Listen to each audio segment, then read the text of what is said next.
The government of India has announced that the long delayed population census will finally be held in March 2027, a full 17 years after the last one in 2011.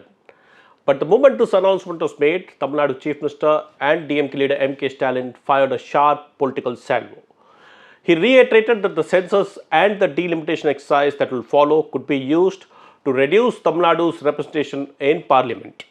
So, is census 2027 shaping up to be a political weapon for the DMK? And could this become a central issue ahead of next year's assembly elections in Tamil Nadu? Let's break it down.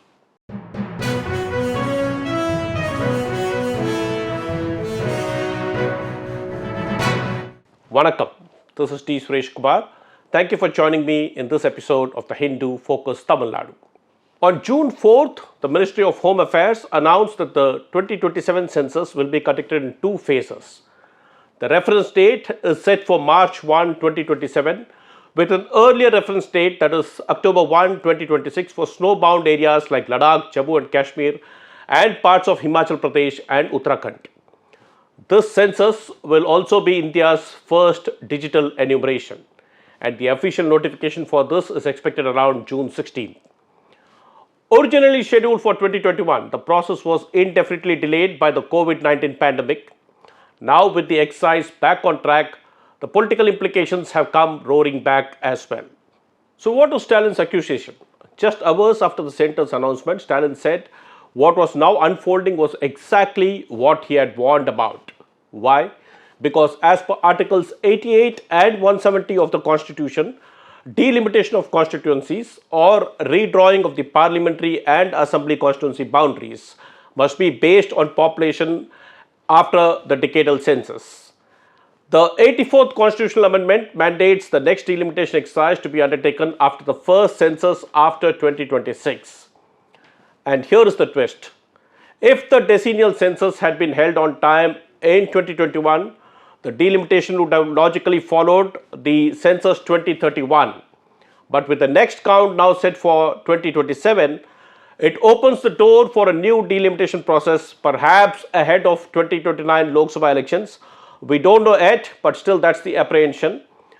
This Stalin warns is a backdoor attempt to reduce Tamil Nadu's political clout. So what is at stake? First, a quick history lesson. After the 1971 census, India decided to freeze delimitation, first through the 42nd Constitutional Amendment and later extended by the 84th Amendment, each time for 25 years. This was done to encourage population control and ensure that states making progress in stabilizing their population were not unfairly penalized with fewer seats in parliament. Now, states such as Tamil Nadu and the rest of the states in South India had taken the lead, rolling out aggressive family planning programs, improving healthcare and educating women. Meanwhile, several states in the Hindi belt continue to see a rapid population growth. Without the freeze, the South, which succeeded in limiting population, could have ended up with less political representation, while states with higher growth would be rewarded with more seats. That policymakers of those times believed would send the wrong message. So, what is the worry now? Now, if delimitation is based on the projected raw population data from 2027, then states like Uttar Pradesh and Bihar, which have higher population growth, could gain much more seats, while southern states like Tamil Nadu could lose out. Stalin has called this a Damocles sword over the south. And as early as February last year, the Tamil Nadu Assembly adopted a unanimous resolution urging the centre to freeze delimitation until at least 2051, or to base the representation in the parliament on 1971 population levels. Even the AIADMK had backed that resolution, though things have changed since then. Fast forward to now, the AIADMK has revived ties with the BJP, prompting Stalin to go on the offensive. He has accused AIADMK leader Edappadi Palaniswamy of surrendering to Delhi's domination and remaining not just silent but complicit. This, according to him, was nothing but betrayal. For Stalin and the DMK, this issue fits neatly into the existing political narrative.